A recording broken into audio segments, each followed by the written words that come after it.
हर एक conversion experience में pressure जरूर शामिल होती है, 100% केसेस में, कन्वर्शन केसेस में। और वह प्रेशर टॉर्चर तब बनती है जब जो हिंदू है वो धर्मांतरण करने वाले के कंट्रोल में होता है।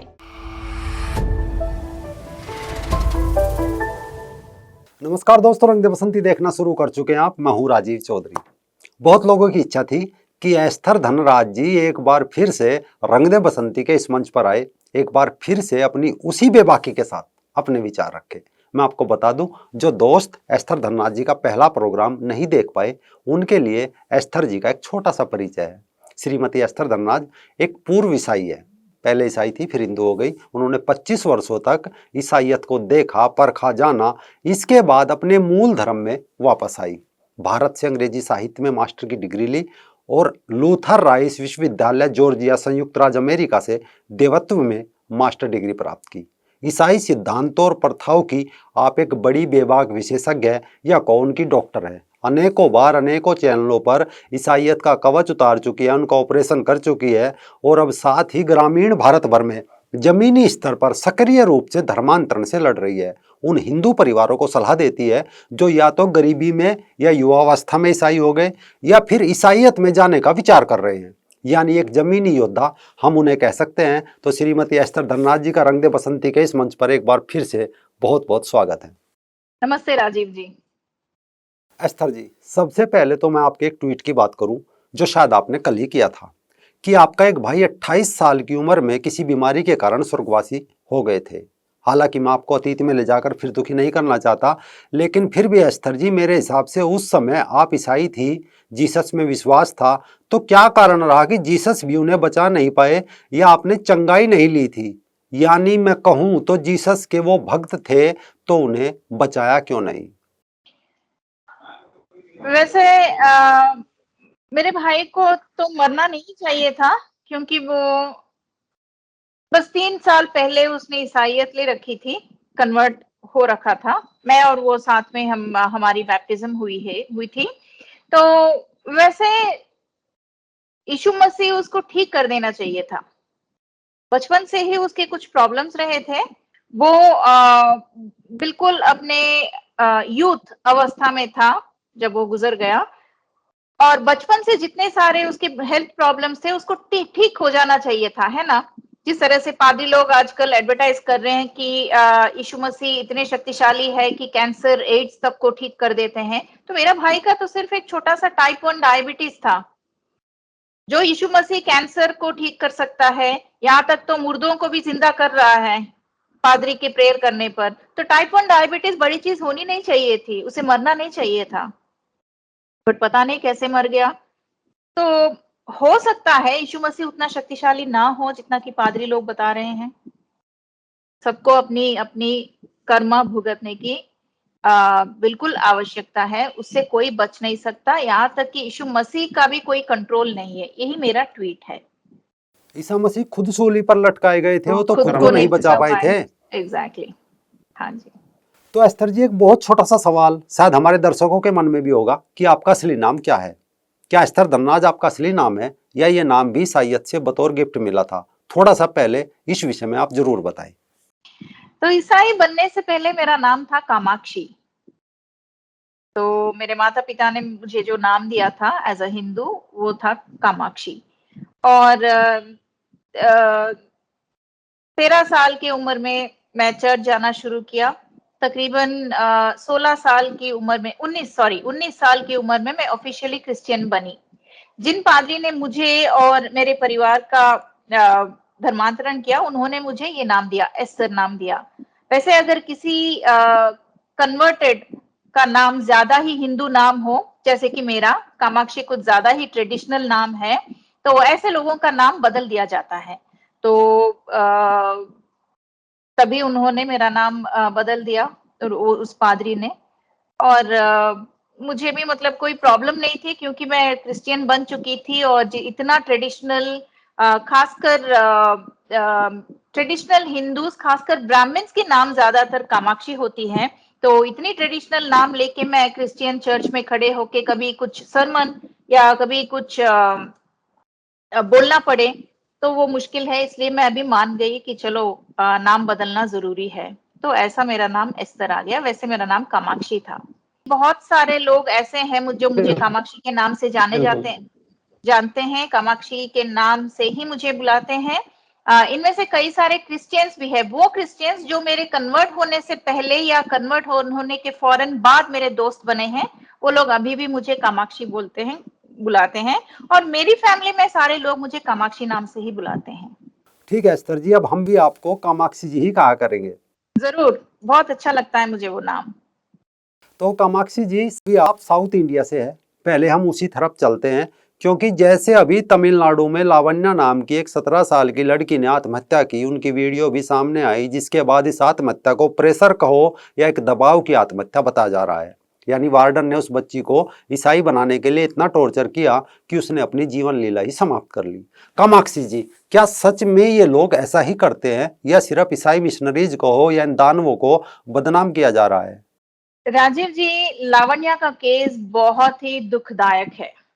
वजह चाहे कुछ भी हो, आत्महत्या किसी भी समस्या का सुझाव नहीं होता है, ये आप और मैं बहुत अच्छी तरह जानते हैं। पर जब वजह कन्वर्शन के लिए टॉर्चर ना सह पाना होता है, और तब जाके कोई लड़का लड़की, कोई बड़ा बुजुर्ग सुइसाइड कमिट करता है, तब तो बहुत ही शर्मनाक बात है, खासकर हमारी पूरी देश के लिए और हिंदू समाज के लिए।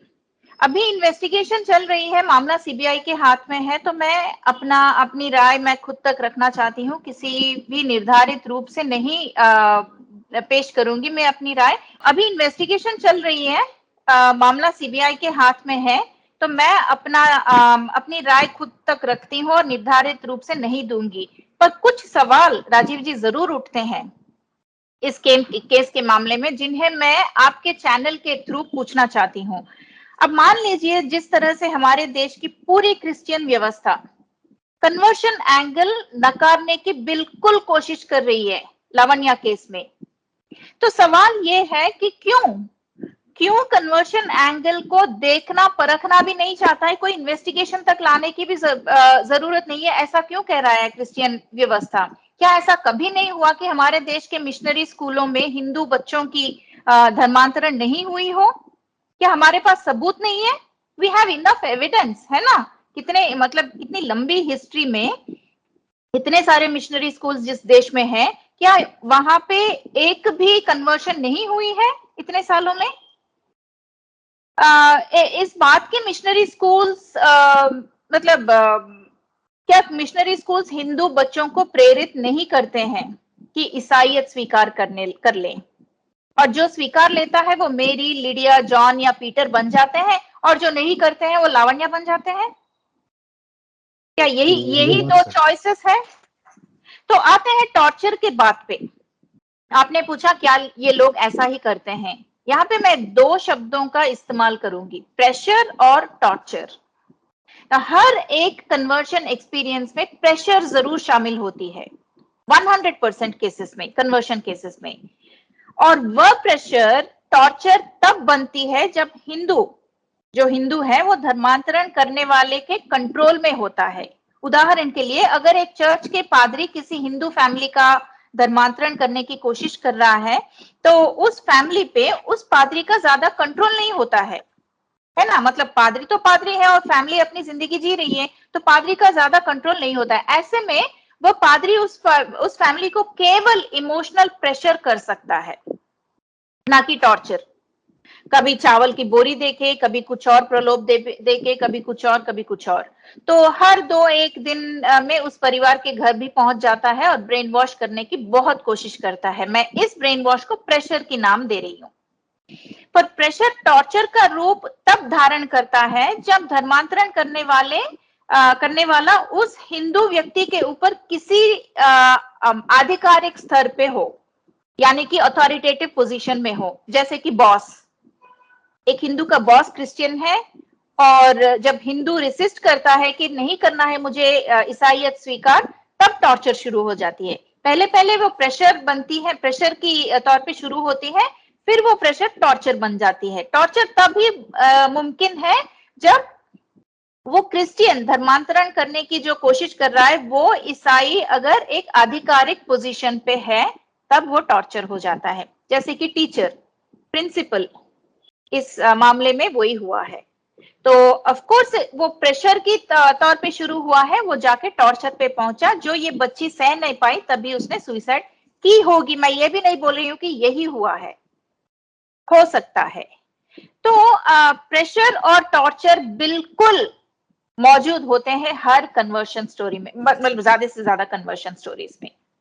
ये सही कहा आपने। ये सवाल भी इसी कारण था क्योंकि पिछले साल झारखंड में 18 साल के एक लड़के सूरज ने भी इसी तरह आत्महत्या कर ली थी। मिशनरीज सूरज पर भी ईसाई मत अपना लेने का दबाव बना रहे थे, तो सूरज भी ये दबाव सहन नहीं कर पाया था।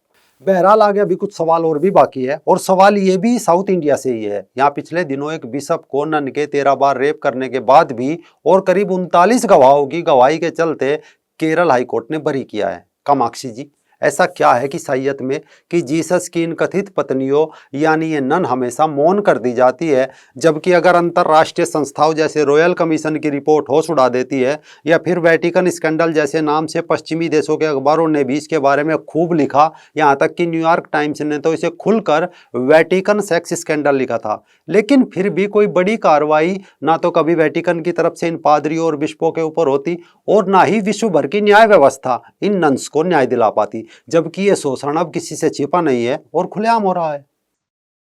सत्ता और पैसा, ये कूट कूट के भरा पड़ा है वेटिकन में, कैथोलिक ऑर्गेनाइजेशन में खासकर। तो नन्स तो कैथोलिक ऑर्गेनाइजेशन से आती है, प्रोटेस्टेंट से नहीं। तो वेटिकन के पास, कैथोलिक ऑर्गेनाइजेशन के पास सत्ता और पैसा भर के है। तो इसके आगे कुछ बोलने की जरूरत भी नहीं है, बस दो लफ्ज, सत्ता और पैसा। इन दोनों का इस्तेमाल करके वेटिकन हर उस इंसान का जीना तबाह कर सकता है जो उसके खिलाफ आवाज उठाएगा। तो इस बात से नन्स इस बात को अच्छी तरह समझती है नन्स, तो इसलिए अपने आप को मौन रखती हैं, कम से कम जिंदा तो रहे हम। तो और सिर्फ नन्स की नहीं, हो सकता है उनके फैमिलीज जो ये नन्स छोड़ के आई है, उनको भी तबाह करने की बात होती है, किसको पता। तो ये नन्स ये सब समझ के चुप रह जाती हैं। अब यहाँ एक सवाल आज खुद मेरे मन में भी खड़ा हो रहा है कि हम लोग इनके कारनामों पर खूब चर्चा करते हैं, या कहो इन लोगों को जगाते हैं कि देखो भाई, आप लोगों के साथ ही ऐसा कर रहे हैं, आप थोड़ा सावधान रहना। यहाँ तक तो ठीक है, लेकिन जमीन पर हम क्या कर रहे हैं? हम कहाँ हैं? यानी हम क्या कर रहे हैं जबकि बहुत सारे हिंदू संगठन हैं, वो कहाँ हैं? ईसाई तो बाइबल पढ़ा रहे हैं, तकरीबन 7,000 भाषाओं में से उनकी 6,000 भाषाओं में बाइबल छप चुकी है, लेकिन हमारे भी तो ग्रंथ है, और हमारे तो ऑथेंटिक ग्रंथ है। हम उनका कैसे प्रचार कर रहे हैं? कैसे कह सकते हैं, कैसे कर सकते हैं? या एक लाइन में कहूं तो हम कहाँ खड़े हैं? ये आपने बहुत अच्छा सवाल पूछा राजीव जी, बहुत ही अहम सवाल है। हम हमेशा उनके बारे में कंप्लेंट करने में लगे हैं। तो कभी ये बोलते हैं कि मिशनरी स्कूल खोल रहे हैं, अस्पताल खोल रहे हैं, ग्रंथ उनके धर्म का प्रचार कर रहे हैं। तो ये सवाल कोई नहीं पूछता है कि हम क्या कर रहे हैं, हम क्यों नहीं कर रहे हैं वो जो वो लोग कर रहे हैं। और यही सवाल जब मैं अपने आप से पूछी तो जवाब निकला, कुछ नहीं, हम लोग कुछ कर ही नहीं रहे हैं, हम तो सोए हुए हैं। पर फिर सवाल उठता है कि क्यों नहीं किया हमने कुछ, और क्यों नहीं कर रहे हैं, और अगर करने निकले तो क्या कर सकते हैं। और तब मैं ऐसे कुछ प्रोजेक्ट्स के खोज में निकल पड़ी जो सनातन कल्चर की अच्छाई और सच्चाई के बारे में दुनिया को बताने के काम में लगे हो। तो कन्वर्शन के खिलाफ काम करने के साथ साथ मैं सनातन ज्ञान भंडार का भी प्रचार करने का काम में जुटना चाहती थी। तभी मैं सनातन फिलॉसफी का अध्ययन शुरू किया। सबसे पहले मैं कर्म सिद्धांत के बारे में पढ़ना शुरू किया। जैसे मुझे सबसे बहुत अच्छा लगता है, मतलब कर्म सिद्धांत का में जितना साइंटिफिक और लॉजिकल रीजनिंग है, शायद किसी भी और डॉक्ट्रिन में, सिद्धांत में नहीं है, किसी भी धर्म के सिद्धांत में इतना नहीं है। तो मुझे कर्म सिद्धांत बहुत ही अच्छा लगता है। और जिस तरह से मैंने पहले कहा था, जब मेरे ईसाई बनने पर कर्म का पूरा धुल जाता है, ऐसे पादरी लोग विश्वास दिलाते हैं हिंदुओं को। पर अगर आप देखना चाहें तो हर किसी के मतलब चाहे वो कितनी भी कितना भी बड़ा पास्टर हो, पाश्चात्य पास्टर भी हो, उनके जिंदगी में जो घटनाएं घटती है उसका एकमात्र विवरण होता है कर्म सिद्धांत। क्रिश्चियनिटी के पास तो इसके बारे में कोई एक्सप्लेनेशन भी नहीं है। तो मैं कर्म सिद्धांत के बारे में पढ़ना शुरू किया और इसकी दूसरी भी वजह यह है कि जब मेरा परिवार धर्मांतरण के दौर से गुजर रहा था तब एक पादरी जो हमारा ब्रेन वॉश कर रहा था, उनके और मेरी माँ के बीच में कर्म सिद्धांत को लेकर एक वार्तालाप चलता रहा कुछ महीने तक। तो पादरी ने मेरी माँ से कहा कि इंसान मेरी माँ ने पादरी से कहा कि इंसान अपने जीवन में जो दुख और सुख सहता है उसका वजह है कर्मफल, चाहे इस जन्म का हो या पिछले जन्म का हो या पिछले पिछले कुछ जन्मों का हो। तो पादरी ने विवरण दिया कि हिंदू भगवान अपने भक्तों को कर्म से बचाने में असफल रहे, इसलिए सनातन धर्म ने इस कर्म सिद्धांत को खड़ा किया। और पादरी ने यह भी कहा साथ में कि जीसस वो एकमात्र सच्चा परमेश्वर है जो इंसान को अपने ही बुरे कर्मों के परिणामों से बचाने की शक्ति रखते हैं, और जीसस दुनिया में आए हैं केवल इंसान के पापों को धो के साफ करने के लिए। ऐसे वैसे उस पादरी ने मेरे माता पिता को कन्विंस कर लिया और वे कन्वर्ट हो गए। उन्हें वैसे खुद कर्म सिद्धांत के बारे में कुछ ज्ञान नहीं था, मैं इतना ही कह सकती हूँ। तो लेकिन मैं बात उस बात की कर रही हूँ जो उसके बाद हुआ। मेरे माता पिता ने सारे रिश्तों से रिश्तेदारों से दूर होके उन्होंने ईसाईयत अपनाया, जीसस को अपनाया। पर अंत में हुआ क्या? जीसस कोई कर्म वर्म से किसी को बचा नहीं सकता, इतनी शक्ति जीसस में नहीं, किसी में नहीं है, चाहे वो जीसस हो या कोई और धर्म का कोई और भगवान, किसी में इतना नहीं है। मतलब कर्म सिद्धांत हर किसी को कर्मों का परिणाम अवश्य मिलता है। ईश्वर की न्याय व्यवस्था ईश्वर की व्यवस्था है। हाँ, every action has a consequence, ये कोई नकार नहीं सकता है। This is a natural law, ये साइंस है। तो मेरे माता पिता की जिंदगी ने ये बिल्कुल साबित कर दिया कि कर्म सिद्धांत is the only explanation to whatever happens in human beings life. मेरे पिताजी उनके जीवन के आखिरी 10 साल लंग डिजीज से पीड़ित रहे, और आज मेरी माँ को तो याद नहीं है कि उन्होंने कभी अपना धर्म बदला। उन्हें अल्जाइमर्स की बीमारी है और 4th स्टेज में है। कभी कभी वो अपने आप को हिंदू मान लेती है, और कभी गजेंद्र मोक्ष का कुछ श्लोक बोल लेती है, कभी शिरडी साईं बाबा का नाम लेती है, और कभी कुछ, मतलब ये सब वो अपने हिंदू जीवन में उन्होंने किया हुआ है। तो कभी सोचती है कि वो कुछ व्रत रखी है और उपवास है और उस दिन खाना नहीं खाएगी। तो उनको, और अभी वो 4th स्टेज में है, अपने धीरे धीरे अपने खुद के बच्चों को भूलने लगी है। तो ये कहाँ का शक्ति है, ये कहाँ का, मतलब यीशु कहाँ है, यीशु मसीह कहाँ है उनकी जिंदगी में? अल्जाइमर्स आते ही चले गए यीशु?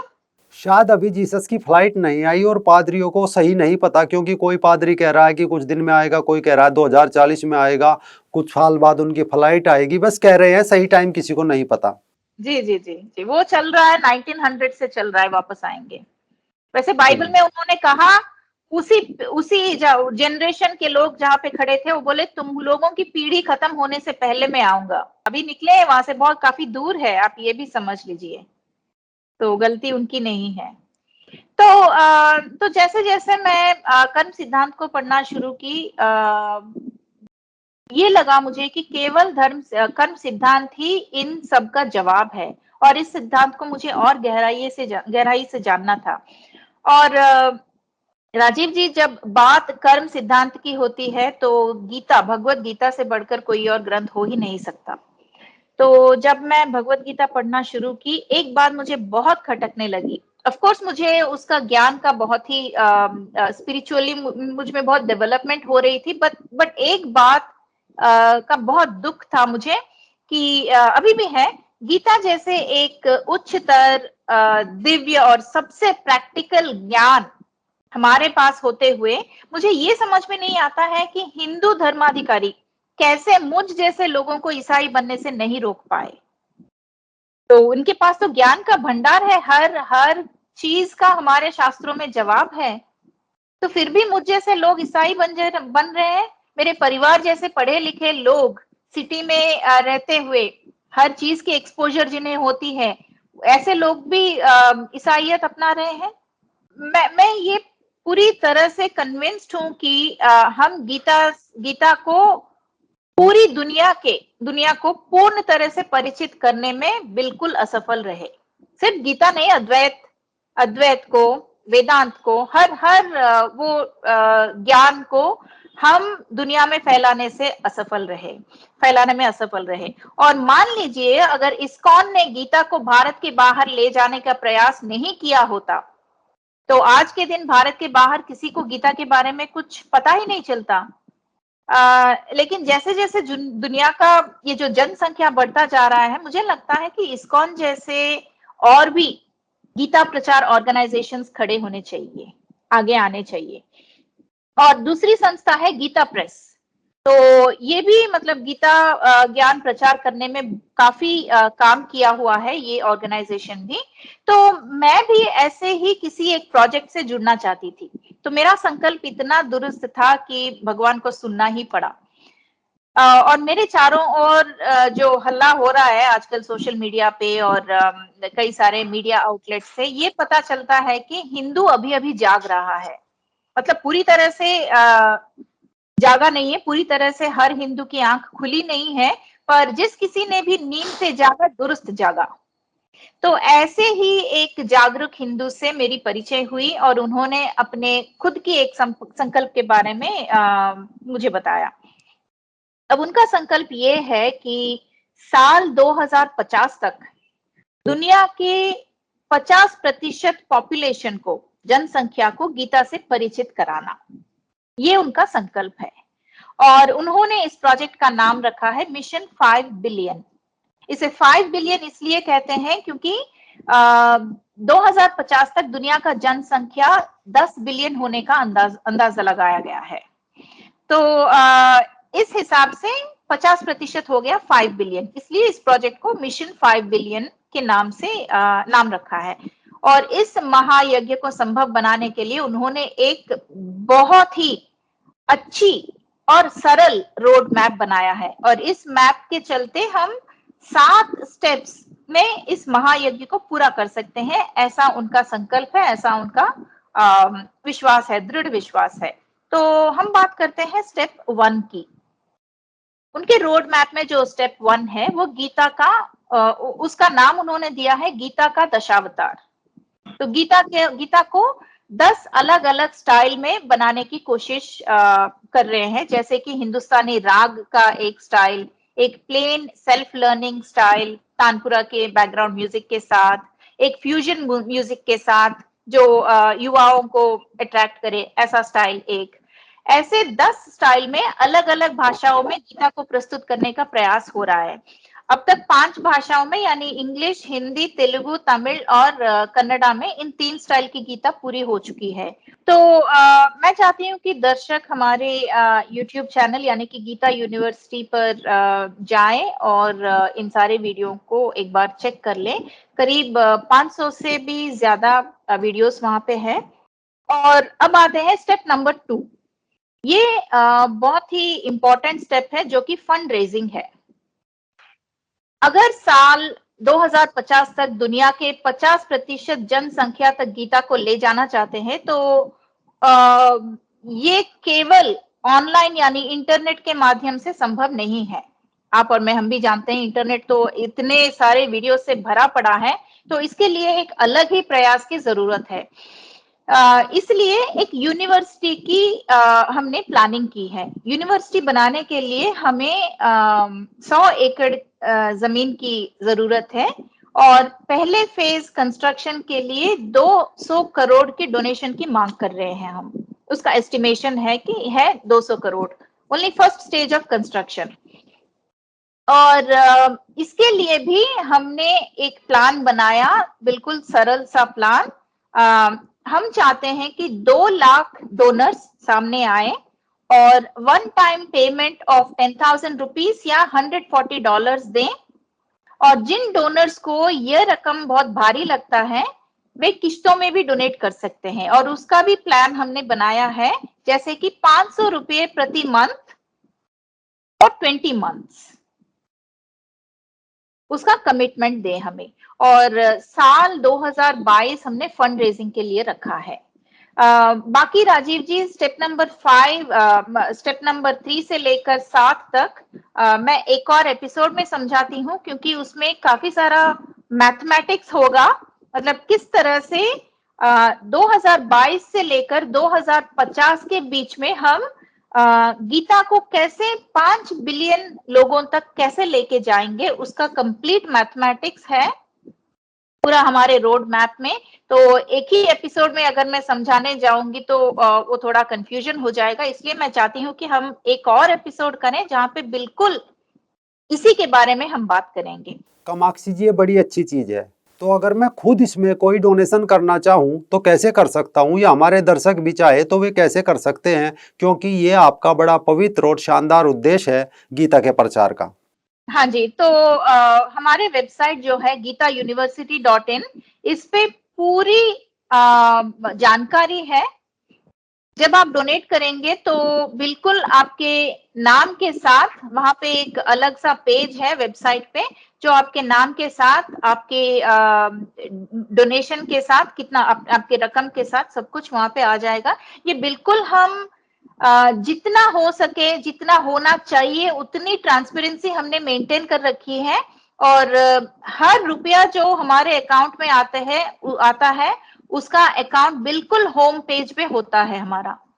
तो होम पेज पे हर मिनट हर सेकंड जैसे जैसे पैसे आ रहे हैं उसका अपडेट होता रहता है वहां पे।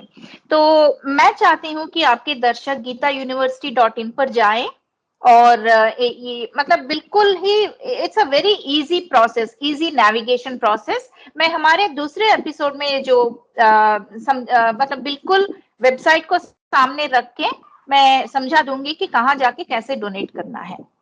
साथ ही हम हर शनिवार हमारे फेसबुक पेज पे हम लाइव शो करते हैं, जहां आपके दर्शक हमारे प्रोजेक्ट के बारे में सवाल कर सकते हैं, डोनेशंस के बारे में सवाल कर सकते हैं, और यहाँ तक कि गीता का जो ब्रह्म ज्ञान है उसके बारे में भी, और हिंदुइज्म के बारे में जो जनरल सवाल है वो भी कर सकते हैं।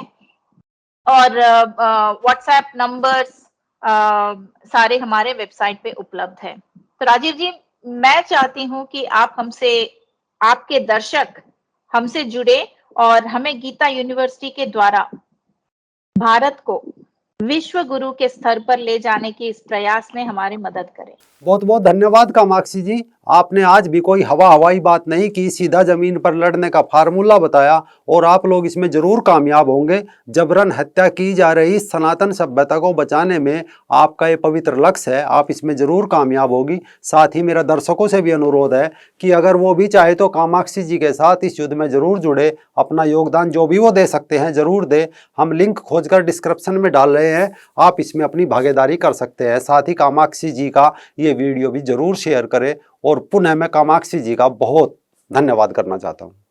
धन्यवाद राजीव जी।